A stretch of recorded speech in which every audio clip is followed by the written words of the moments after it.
You can't prove anything. My wife smirked when I confronted her about him. 10 minutes later, an unknown number sent me a photo with the caption, "Friendship goals." But that picture was just the beginning. What I discovered next wasn't just an affair. It was a conspiracy that went deeper than I ever imagined. And everyone I trusted was involved. My name is Matthew Pierce. I'm 41 years old, and I own a manufacturing plant in Raleigh, North Carolina. We make industrial components, precision parts for agricultural equipment. Nothing glamorous, but steady work that pays well. I built that business from a two-man operation in a rented garage to 40 employees and contracts across 3 states. I'm the kind of guy who shows up early, leaves late, and believes a handshake still means something. That's probably why I didn't see it coming. My wife, Sabrina, and I have been married for 12 years. She worked as an HR manager at some boutique marketing agency downtown, the kind of place where everyone called meetings sinks and wore designer jeans on Fridays. She was good at her job, confident, articulate, the type who could defuse a workplace dispute with a smile and a carefully worded email. I admired that about her once. It started small. New workout clothes. Later hours at the gym. She joined this premium fitness club 6 months ago, said she needed to take her health seriously, and I supported it. Why wouldn't I? Marriage is supposed to be about encouraging each other, right? But then came the phone call she'd taken another room. The screen she'd tilt away when I walked past. The way she'd smile at messages I wasn't allowed to see. When I finally asked her about it, just casually over dinner, she didn't even blink. "His name is Derek," Sabrina said, cutting into her chicken like we were discussing the weather. "He owns the gym. We talk sometimes after my sessions." "About what?" I asked. She shrugged. "Nutrition. Training plans. Life stuff. Life stuff." That phrase sat in my chest like a stone. 3 weeks ago, I came home early from the plant.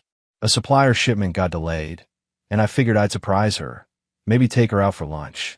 But when I pulled into the driveway, I saw her through the kitchen window, leaning against the counter, phone pressed to her ear, laughing in that way she used to laugh with me.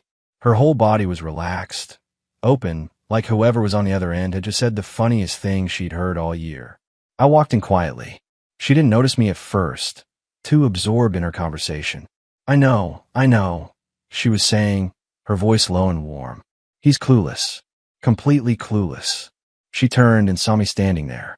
For half a second, something flickered across her face, but it vanished as quickly as it came.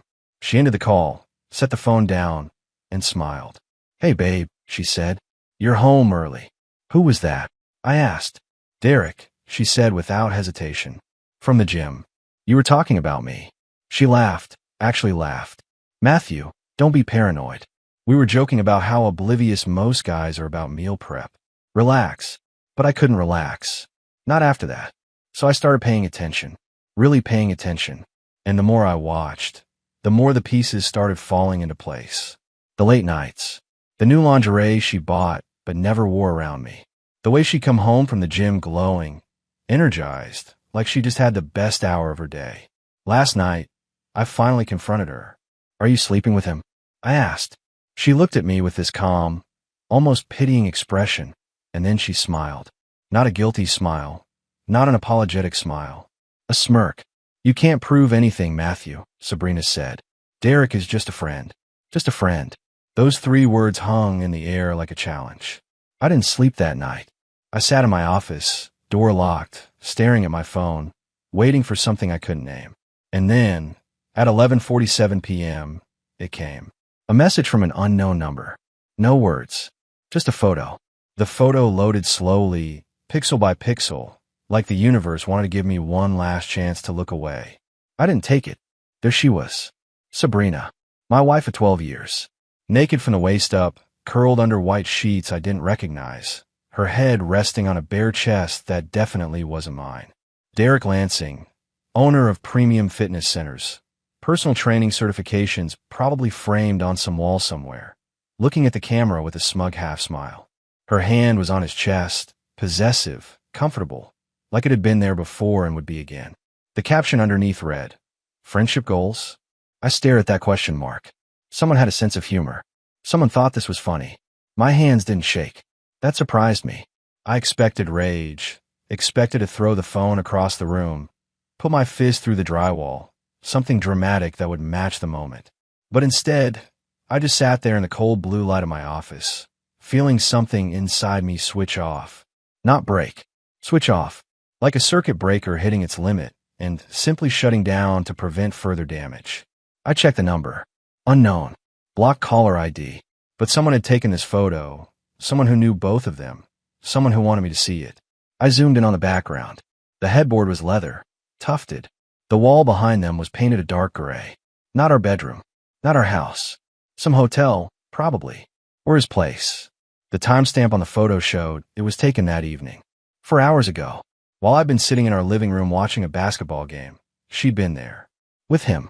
I saved the image to 3 different backup locations, then forwarded it to an encrypted email account I'd set up years ago for business documents.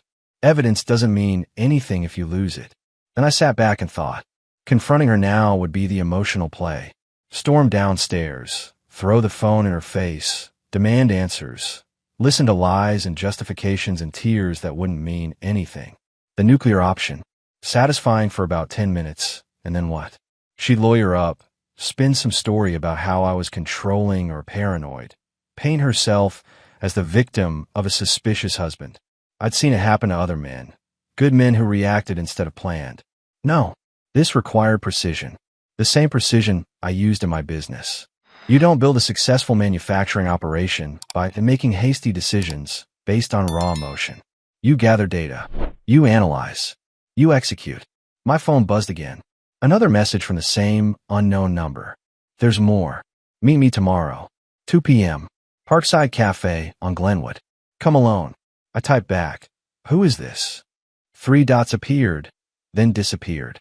Then, someone who knows what you're going through. Someone who wants the same thing you do. And what's that? I replied. The response came immediately. The truth. All of it. I looked at the photo again. Sabrina's face in the image, peaceful, content, happy in a way I hadn't seen her look in months. Maybe years. Downstairs, I heard the front door open. Her keys hit the bowl on the entry table, the same sound I'd heard thousands of times. Normal. Routine. Except nothing was normal anymore, and I was the only one who knew it. Matthew, she called up the stairs. You still up? I clear my throat. Yeah, just finishing some work. Don't stay up too late, Sabrina said, and I could hear her moving through the kitchen, opening the refrigerator, pouring herself a glass of wine. You've been working too hard lately. I almost laughed. Working too hard, right? I'll be down soon, I said, but I wouldn't be. I'd sit here in the dark, planning my next move, because the game had just changed. And this time, I was going to play it smart. Parkside Cafe sat on a quiet corner of Glenwood Avenue, the kind of place with exposed brick walls and overpriced lattes that tasted like regular coffee. I arrived 15 minutes early, took a table in the back corner with a clear view of the entrance, and waited. At exactly 2 p.m., she walked in.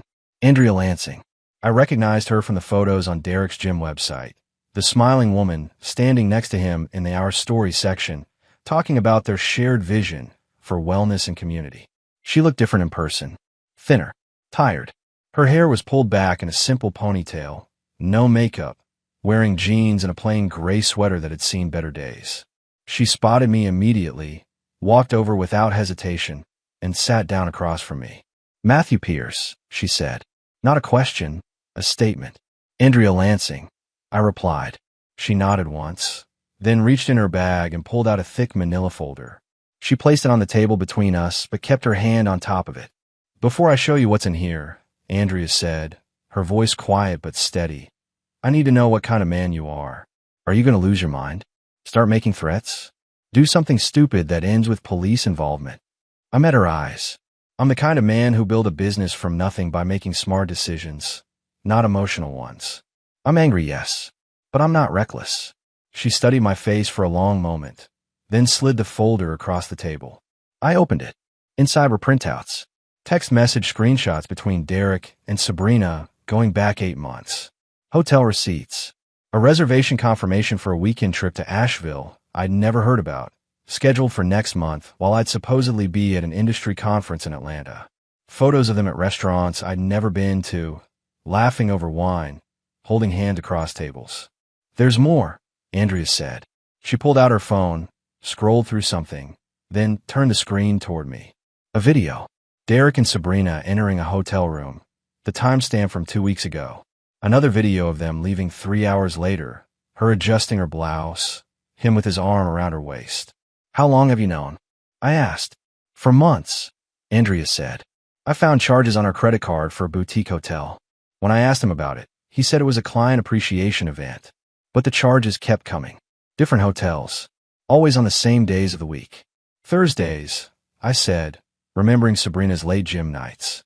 Thursdays, Andrea confirmed. I hired a private investigator. Cost me $3,000 I didn't have, but I needed proof. Derek's careful. He uses cash when he can, pays for things through his business accounts to hide the trail. But he's not perfect. I looked through more documents. Bank statements showing cash withdrawals. Receipts from jewelry stores. A bracelet I'd seen Sabrina wearing last month. The one she said she'd bought herself as a reward for hitting her fitness goals. Why show me this? I asked. Andrea leaned forward. Because I'm tired of being the only one who knows. Because they think they're smarter than us. Because I want them to face consequences, real consequences, not just a screaming match and a divorce where they walk away and start over with someone else. What did you have in mind? I asked. I don't know yet, she said. But two people working together can accomplish a lot more than one person working alone. You have resources. I have information. And both of us have absolutely nothing to lose. I closed the folder. When's the last time you spoke to Derek about this? I haven't, Andrea said. He doesn't know I know. I play the supportive wife, smile when he comes home late, pretend I believe his excuses. Meanwhile, I document everything. Smart. Disciplined. The kind of strategic thinking I respected. I need 24 hours, I said, to process this and figure out our next steps. Andrea nodded. Fair. But Matthew, whatever we do, it has to be surgical. No emotion. No visible anger. We dismantle them, so quietly they don't realize what's happening until it's already done. I stood up, tucked the folder under my arm. That's exactly how I operate, I said. I didn't go straight home. Instead, I drove to my plant, parked in my usual spot, and walked through the facility even though it was Saturday and only a skeleton crew was working. The familiar sounds of machinery, the smell of industrial lubricant and hot metal, the rhythm of production, it all helped me think clearly. In my office, I spread out Andrea's documentation across my desk. 8 months of deception. 8 months of my wife sleeping with another man while I paid our mortgage, funded her car, covered her health insurance, played the role of devoted husband. But what struck me wasn't the affair itself. It was the planning, the coordination, the sheer audacity of scheduling a romantic weekend getaway while sending me to a conference she knew I couldn't skip. That level of calculation required a certain kind of coldness I hadn't known Sabrina possessed. My phone buzzed. A text from Sabrina, grabbing lunch with Amy. Home by 5. Love you. Amy, her co-worker from the marketing agency. Except I'd seen Amy's name exactly 0 times in these text records, and I'd seen Derek's name 473 times. I opened my laptop and started building timeline. Every hotel charge. Every Thursday evening. Every weekend, I'd been out of town on business. The pattern was clear.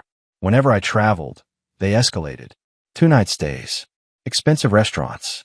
My wife living a parallel life funded partially by my income. Then I did something I've been avoiding. I pulled up our joint bank account statements for the past year.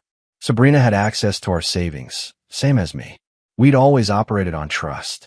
That trust, I now realized, had been a mistake.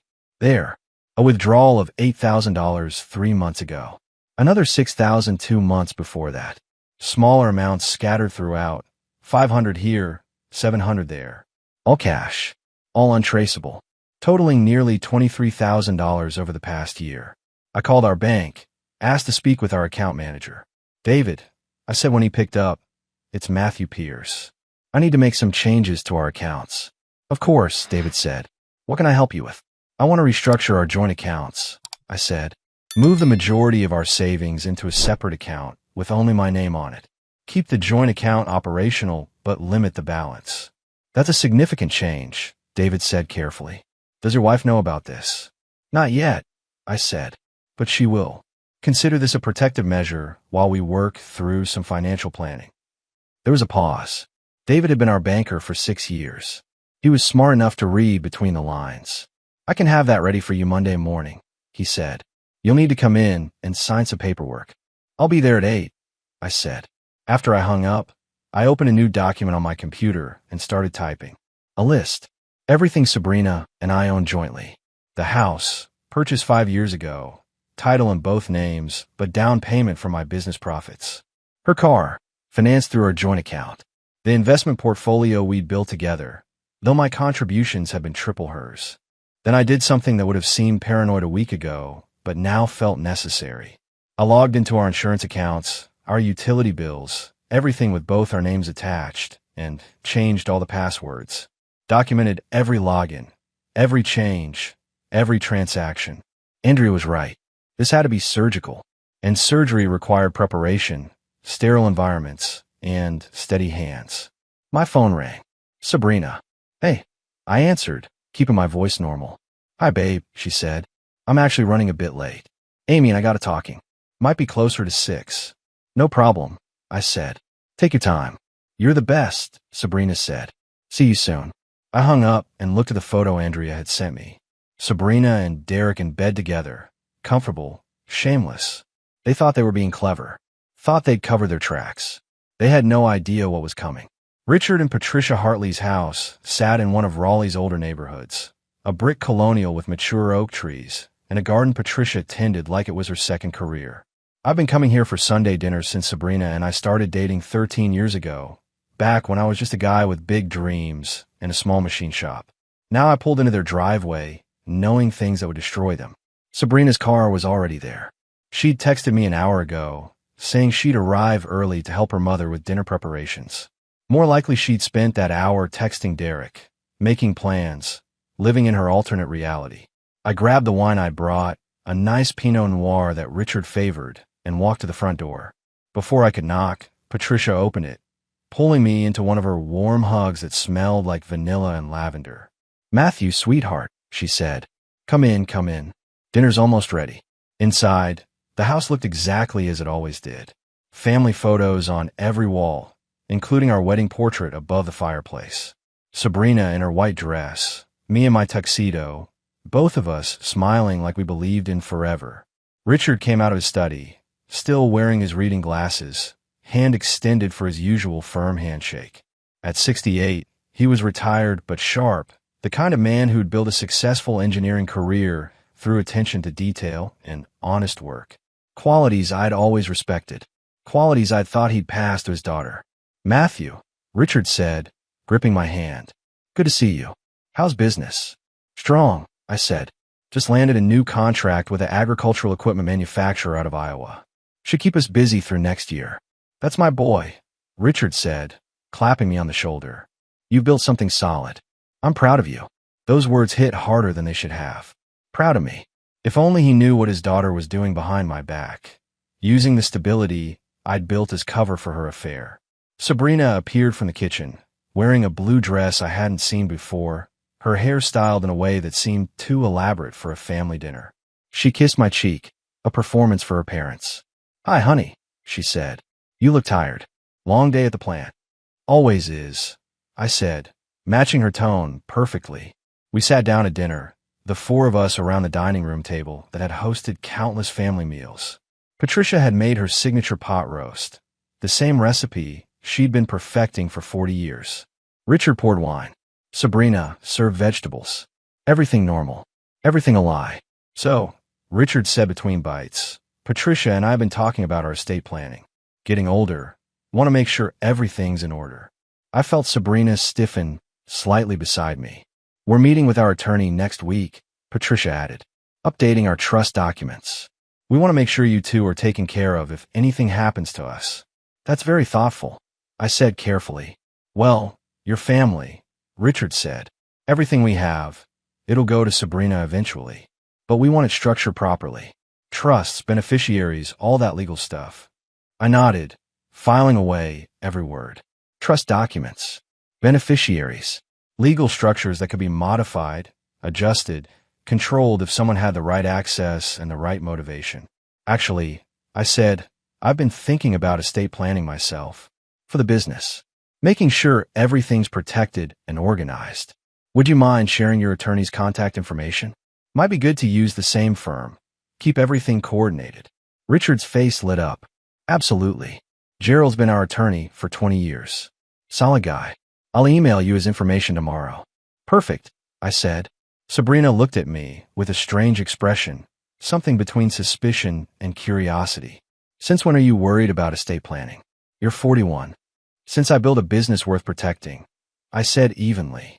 It's called being responsible. Patricia smiled. That's exactly the kind of forward thinking we love about you, Matthew. Sabrina's lucky to have someone so practical. Lucky. The word tasted bitter. We finished dinner. I helped clear the dishes. Made small talk about Patricia's garden and Richard's golf game. Played the role of devoted son-in-law so perfectly that even I almost believed it. When we finally left, Sabrina walked ahead of me to our cars, her heels clicking on the driveway. That was nice, she said. They love you, you know. I know, I said. See you at home, Sabrina said, getting into her car. But as I drove away, I wasn't thinking about going home. I was thinking about trust documents, about attorneys, about legal structures that could be manipulated by someone with access and intent. And I was thinking about how Richard and Patricia's love for me might be the key to protecting myself from their daughter's betrayal. Monday morning, I sat in David's office at the bank, signing paperwork that restructured our financial life. The joint savings account that had held $83,000 now held $5,000. The rest had been moved to a new account bearing only my name, categorized as business reserve funds. She'll see this on the next statement, David warned. I know, I said. By then, it won't matter. Next stop, Gerald's law office. Richard had emailed me the contact information last night, just as promised. Gerald Henderson, estate planning and trust attorney, 40 years of experience helping families protect their assets. Gerald's office occupied the third floor of a historic building downtown. Wood paneling, leather chairs, the smell of old books and furniture polish. He greeted me with a handshake that matched Richard's, firm and confident. Any friend of Richard Hartley's is welcome here, Gerald said, gesturing to a chair. He mentioned you might be calling. I appreciate you seeing me on short notice, I said. Richard spoke highly of your business acumen, Gerald said. Said you've built something impressive. Now, what can I help you with? I laid out a carefully edited version of the truth. Concerns about protecting business assets in the event of unforeseen circumstances. Questions about separating personal and marital property. Strategies for ensuring my company remain secure regardless of personal life changes. Gerald listened, taking notes, nodding occasionally.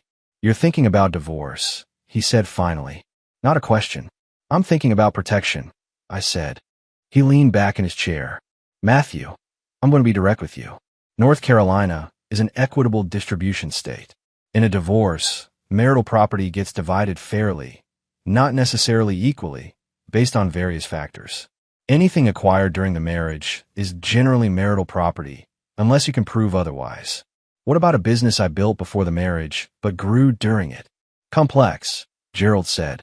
The increase in value during the marriage could be considered marital property. But if you can demonstrate that the growth came primarily from your efforts, your capital contributions, your decisions, you may be able to protect more of it.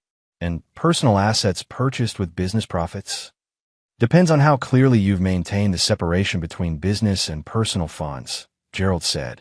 I thought about the meticulous records I'd kept, every transaction documented, every contribution tracked. What about trust documents? I asked. Like the ones you're preparing for Richard and Patricia? Gerald's expression shifted slightly. Those are confidential client matters. Of course, I said. I'm asking generally. If someone had access to trust documents, could they modify them? Not legally, Gerald said. Trusts require specific procedures for modification. Trustee signatures, beneficiary notifications, proper documentation. Why do you ask? Just try and understand how these things work, I said, for my own planning. Gerald studied me for a long moment. Matthew, if you're considering any action that involves other people's estate documents, I strongly advise against it. That's not just unethical, it's criminal. Understood, I said, standing. Thank you for your time. As I left his office, my phone buzzed. A text from Andrea. Need to meet. Something new. Same place, for PM. I replied, I'll be there. But first, I had another stop to make. A visit to someone I hadn't seen in a decade. Someone whose ghost had just come back to haunt me in ways I never expected. Jennifer Cole. Jennifer Cole's apartment sat in a complex on the outskirts of Raleigh, the kind of place where single mothers lived on tight budgets and hope. I'd found her address through a simple internet search, discovered she'd moved back to North Carolina 6 months ago after a decade in Ohio. She opened the door on the third knock, and for a moment, neither of us spoke. She looked older, obviously, lines around her eyes that hadn't been there when we worked together at Peterson Manufacturing. But her eyes were the same, dark brown and sharp. Matthew Pierce, Jennifer said finally. I wondered if you'd come. Can we talk? I asked. She stepped aside, let me into a small living room furnished with budget basics. A boy sat on the couch, maybe 9 or 10, absorbed in a handheld gaming device. Dark hair, light brown eyes. My stomach tightened. Ethan, Jennifer said, go play in your room for a bit. The boy looked up at me with curiosity, then gathered his things and disappeared down the hallway. Jennifer sat down, gestured for me to do the same. He's yours, she said without preamble, if that's what you're here to find out. The words hit like a physical blow, even though I'd suspected since Andrea showed me the information she'd dug up on everyone connected to Sabrina and Derek. How long have you known? I asked. Since the day he was born, Jennifer said. Do the math, Matthew. We slept together exactly once, 10 years ago. I got pregnant. You were married. I decided not to complicate your life. You decided, I repeated. You made that choice for both of us. Yes, she said simply. You were building your business, newly married, full of plans. What was I supposed to do? Destroy that? I moved to Ohio, raised it myself, and we managed just fine. Why come back now? I asked. Jennifer looked toward the hallway where Ethan had gone. Because he started asking questions about his father. Because I'm tired of lying. And because I saw your wife. I froze. What? At a restaurant downtown 3 weeks ago, Jennifer said. She was with a man who wasn't you. They were very cozy, very intimate. I recognized her from your Facebook photos years ago, back when you still posted happy couple pictures. Did she see you? I asked. I don't think so, Jennifer said. But it got me thinking. Here I am, protecting your secret, keeping your son hidden because I didn't want to mess up your perfect life. Meanwhile, your wife is out there making a fool of you. So this is revenge. I said, no. Jennifer said firmly. This is me being done with secrets. Ethan deserves to know his father. And frankly, Matthew, you deserve to know you have a son. I looked down the hallway again. A son. A 9-year-old boy who shared my DNA. Who'd been living without a father because of choices I'd made a decade ago. Does he know I'm here? I asked. Not yet, Jennifer said. I wanted to talk to you first. See if you're the kind of man who runs, or the kind who steps up. I thought about Sabrina, about her betrayal, about the elaborate lies we'd both been living. And I thought about Andrea's warning that more complications were coming, things from my past that would surface at the worst possible time. I need time, I said, to process this, to figure out what's right. Take your time, Jennifer said, but not too much. That boy in there is going to be 10 soon, and he's going to have questions I can't keep deflecting. I stood to leave, then turned back. Does anyone else know? Just my sister, Jennifer said. And now you. Keep it that way, I said, at least until I figure out my situation at home. Jennifer's expression hardened slightly. I'm not your secret to keep anymore, Matthew. I gave you 10 years of silence. Don't expect another decade. I drove back toward town, my mind spinning. A son, Brian, my best friend, sleeping with my wife. Sabrina's affair with Derek. The web of lies was expanding faster than I could contain it. My phone buzzed. Andrea, at the cafe. Where are you? I'd completely forgotten our 4 p.m. meeting. I checked the time.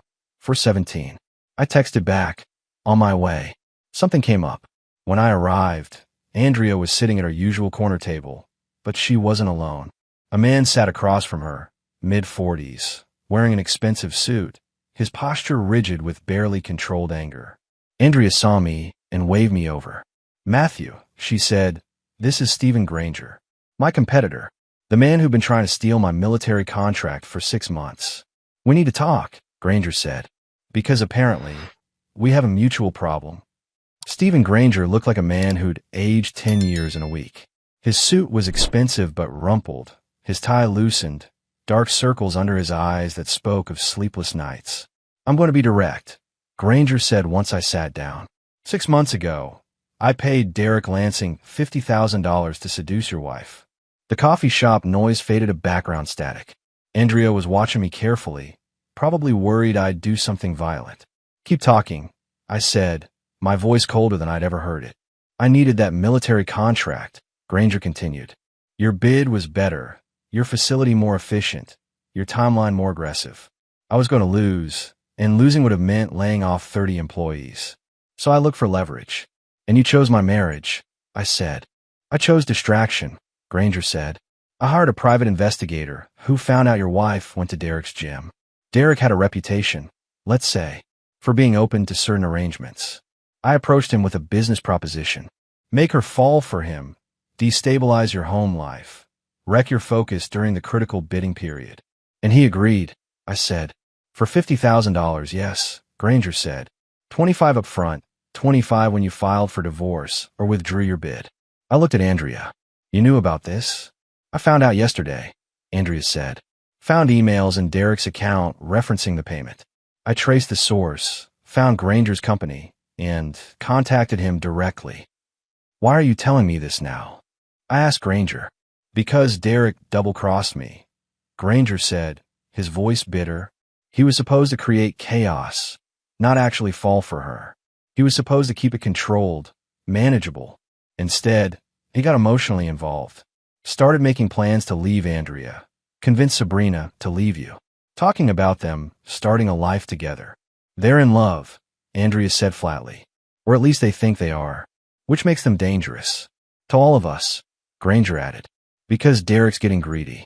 He contacted me last week. Said he wants another $100,000 to keep quiet about our arrangement. Blackmail. If I don't pay, he'll expose the whole scheme, ruin my reputation, destroy my business." I sat back, processing. My wife's affair wasn't just betrayal or even a business strategy.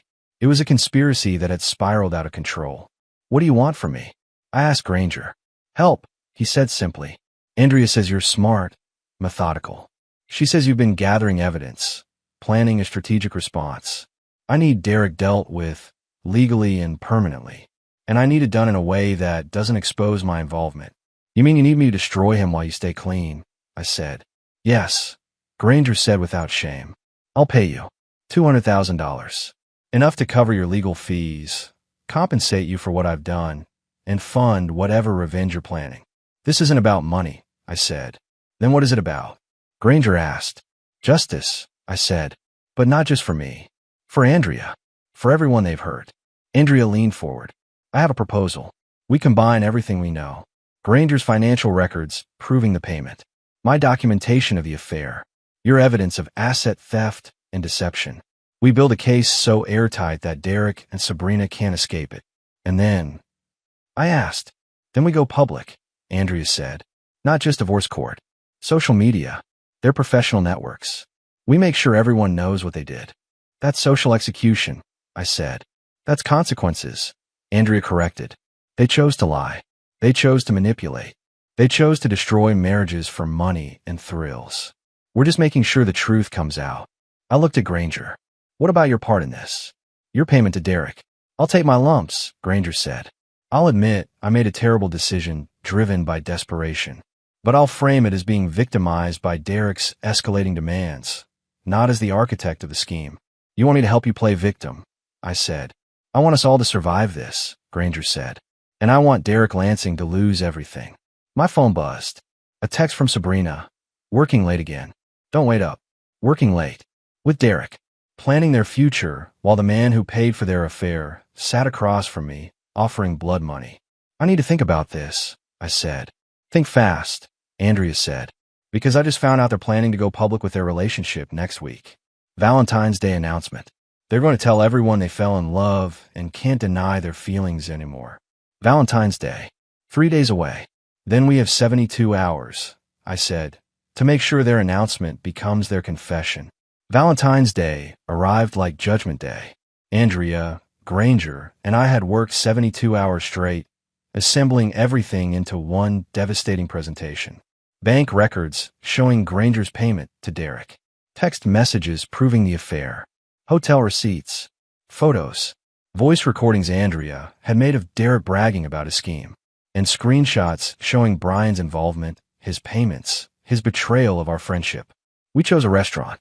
The same upscale place where Sabrina and Derek planned to announce their love to a carefully selected group of friends. Andrea had hacked Derek's email, found the reservation, the guest list. 20 people. Mutual friends. Her co-workers. His gym clients. We arrived early. Rented a private dining room right next to theirs. Set up a laptop connected to a projector. At 7 p.m., they started arriving. Sabrina wore a red dress I'd never seen, probably bought with money she'd stolen from our account. Derek wore a tailored suit, looking confident, victorious. Brian showed up with his wife, playing the loyal friend. The irony was suffocating. I watched through a crack in the door as they settled in, ordered champagne, laughed, and celebrated their courage to follow their hearts. At 7:30, right when Derek stood to make his announcement, I walked in. The room went silent. "Matthew," Sabrina said, her face going pale. "What are you doing here?" "Attending a celebration," I said calmly. "Please, don't let me interrupt." "Derek, you were about to say something." Derek's confidence faltered. "This is a private dinner." "Is it?" I said. I gestured to Andrea, who entered behind me, followed by Granger. "Because I think everyone here deserves to know the full story before you make your big announcement." I opened the laptop, started the presentation. First slide, bank records showing Granger's $50,000 payment to Derek. 6 months ago, I said, my voice carrying across the silent room, Stephen Granger paid Derek Lansing to seduce my wife. Not for love, for business. To distract me from a military contract bid. Gasps around the table. Sabrina's hand flew to her mouth. It was supposed to be controlled chaos, I continued. Derek was supposed to create enough instability to ruin my focus, then disappear. But he got greedy, fell for the role he was playing, started actually planning a future with my wife. Next slide. Text messages between Derek and Sabrina, talking about leaving their spouses, starting fresh. Meanwhile, I said, my wife spent $23,000 of our joint savings on hotels, gifts, and getaways with a man who was literally paid to seduce her. I looked at Brian, and my best friend since childhood. He helped coordinate it, provided my schedule, my vulnerabilities, my trust. For $20,000. Brian stood up. "Matthew, let me explain." "Sit down," I said coldly. "I'm not finished." Next slide. Photos of Brian and Sabrina together, dated 2 years ago. Entering a hotel. Leaving separately. Brian's affair with my wife started long before Derek's, I said. 2 years of betrayal. 2 years of him sitting at my dinner table, drinking my beer, pretending to be my friend while sleeping with my wife. Brian's wife stood up and walked out, her face frozen in shock. And the best part, I said, pulling up the final document. My mother died 3 days ago. She spent her last 3 months in hospice, calling me, begging to see me one last time. Every message intercepted by my wife, who told the nurses I was too busy to visit. Sabrina was crying now. "Matthew, please." She died thinking I abandoned her, I said, my voice breaking slightly before I controlled it. She died alone because my wife decided her affair was more important than my mother's final days. The room sat in stunned silence. "So yes," I said, "please make your announcement about true love. Tell everyone how you courageously followed your hearts. I'm sure it'll sound beautiful right after they learn you're both liars, cheaters, and in Derek's case, a prostitute willing to destroy a marriage for cash." I closed the laptop. "Enjoy your dinner." Andrea and I walked out together, leaving behind a room full of shocked faces and shattered illusions. The divorce took 4 months. Sabrina tried to fight it, claimed emotional distress, attempted to paint me as controlling and paranoid. But Andrea's evidence, combined with Granger's testimony and Brian's documented involvement, made her case impossible. She got nothing. The house was mine, purchased primarily with my business funds. The savings she'd stolen had already been moved to protected accounts. Her car was repossessed when she couldn't make payments. She moved back in with Richard and Patricia, who barely spoke to her after learning what she'd done to my mother. Derek's gym franchise collapsed within weeks. His clients fled once the story went viral on social media. Andrea's detailed documentation of his scheme, combined with proof he'd accepted money to seduce a married woman, destroyed his reputation. He filed for bankruptcy in March. Brian lost his pilot's license temporarily pending an ethics investigation. His wife divorced him, took their house, and moved to Florida with their kids. Last I heard, he was living in a one-bedroom apartment and working as a flight instructor. Stephen Granger kept his promise. He publicly admitted his role, framed himself as a desperate businessman who made a terrible choice, and donated $100,000 to a veterans charity as penance. His reputation took a hit, but he survived. We're not friends, but we maintain professional respect. Jennifer and I worked out a custody arrangement for Ethan. He knows I'm his father now. We're building a relationship slowly, carefully. He's a good kid, smart and curious, and he deserves better than the secret he was born into. Andrea and I started seeing each other 4 months ago. Not romance, not yet. Just two people who understand what betrayal costs, who rebuilt themselves from the same wreckage. She's pregnant now, 6 weeks along. Mine. We're taking it slow, but there's something solid forming between us, built on honesty instead of lies. Richard and Patricia apologized to me 17 times. I forgave them. They're not responsible for their daughter's choices. We still have Sunday dinners sometimes, though the table feels emptier now. My business won the military contract. Turns out, focus and clarity are powerful tools when you're not being actively sabotaged. We're expanding, hiring, growing into something bigger than I imagined. Some nights I think about my mother, about the time we lost because Sabrina chose herself over everything else. That pain doesn't fade, but I'm building something new now. A life based on truth. A family that might actually deserve the name. Sabrina texted me last week. Said she was sorry, that she made mistakes, that she hoped I could forgive her someday. I didn't respond. Some bridges, once burned, aren't worth rebuilding.